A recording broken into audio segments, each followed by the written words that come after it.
Bien, bonjour à tous et merci pour votre présence à ce nouveau conte, un conte extrait de ma série L'herboriste, la grande histoire de l'alchimie.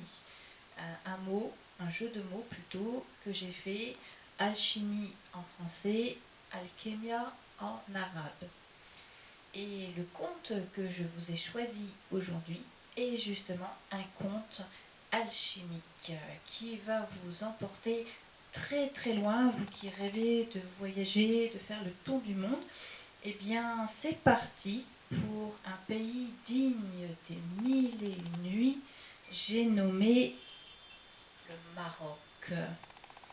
Et ce ne sera pas seulement un voyage dans l'espace, mais avant tout et surtout un voyage tout au fond de vous-même, ce qui est justement le but de l'alchimie.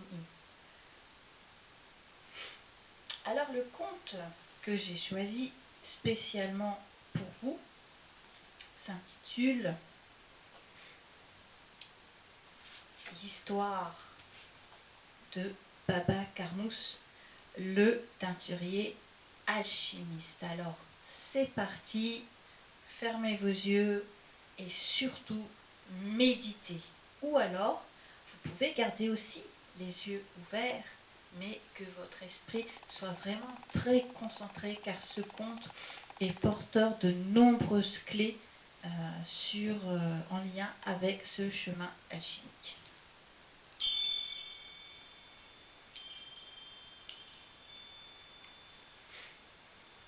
Il était une fois à Fès Gdima, quartier ancien de la ville de Fès, au Maroc, véritable joyau de la terre, cette ville de Fès.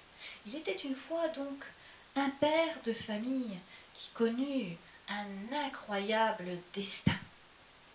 Comme il mangeait beaucoup de figues, on l'appelait Baba Carmousse, père figue. Il habitait une petite casbah du quartier des teinturiers, dont il partageait la profession. D'ailleurs, dans sa famille, on était teinturier de père en fils. Plus qu'un simple métier artisanal, c'était, paraît-il, une sorte de livre intergénérationnel vivant. Un livre empli de secrets que les familles se transmettaient de génération en génération. Trésor de l'humanité sur lequel les teinturiers veillaient comme de preux chevaliers. Il y avait les apprentis et il y avait les maîtres, les Mahalem. Un jour, que Baba Carmousse extrayait ses peaux de mouton du traditionnel bain de fientes de pigeon pour les plonger dans un bain de son, achevant de les tanner pour les colorer, un vieil aveugle s'approcha de lui, tout doucement, tout doucement. Il s'appuyait sur une canne à tête de loup. Autour d'eux, il y avait d'autres tanneurs et teinturiers. C'était un enchantement de couleurs qui aurait ravi, ma foi, bien des peintres.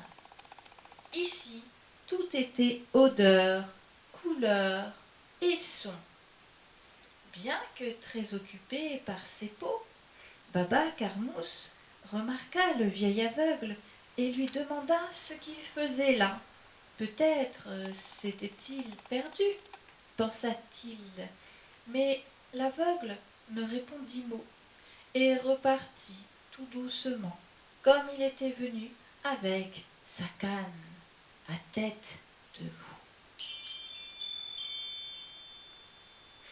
Curieux vieillard, marmonna le teinturier. Le lendemain après-midi, Baba Carmousse avait encore beaucoup de travail. Mains et pieds nus, il était entré dans la cuve pour mieux mélanger les colorants. Son corps et son âme tout entier étaient absorbés dans ce travail de transformation. Lorsqu'il releva la tête, il aperçut le vieil aveugle de la veille, immobile sur sa canne, à tête de loup. « Que veux-tu, Al-Hajj » demanda Baba Carmousse, surpris de le voir à nouveau. Mais, une fois de plus, seul le silence lui répondit. Et bientôt, le vieillard disparut, comme il était venu, doucement, avec sa canne à tête de loup.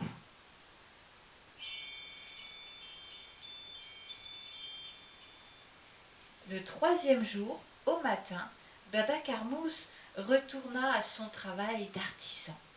Devant lui s'étalaient des cuves rouges, bleues, oranges, brunes, noires. Baba Carmousse décida de commencer par s'occuper de la teinture rouge, qui selon lui n'était pas parfaite. Il prit une sorte de louche géante, celle qu'utilisent les teinturiers, et se mit à remuer l'intérieur de la cuve, comme le chaudron des sorciers. Donc il commença à remuer et remuer encore, pour mieux brasser les colorants issus du coquelicot. Tous les colorants étaient réalisés à partir d'éléments naturels, le safran pour la couleur jaune, le noyau de date pour la couleur brune, l'antimoine pour le noir, etc. Mais dès que Baba Carmousse se mit à touiller la cuve, il sentit une sorte de grosse pierre à l'intérieur.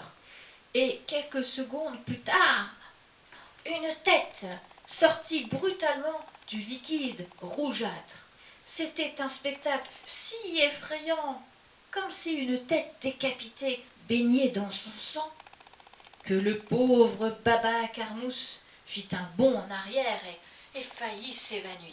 « Ya Latif » s'exclama Baba Carmousse, « Aoudou billah » Mais bientôt, le vieil aveugle, car c'était toujours lui, se releva complètement dans la cuve et saisit la louche en bois des mains de Baba Carmousse. Il la brandit au-dessus de la tête du malheureux. « Hé, rends-moi ma louche et sors de là !» hurla Baba Carmousse hors de lui. « Ce n'est vraiment pas un endroit pour s'amuser, vieillard !»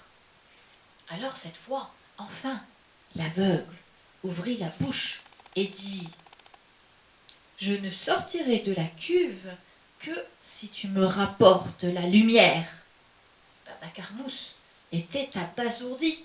« Mais tu délires, Al-Shibani, je n'y suis pour rien si tu es aveugle et que tu vis en permanence dans le noir. Je ne peux pas te rendre la lumière, voyons.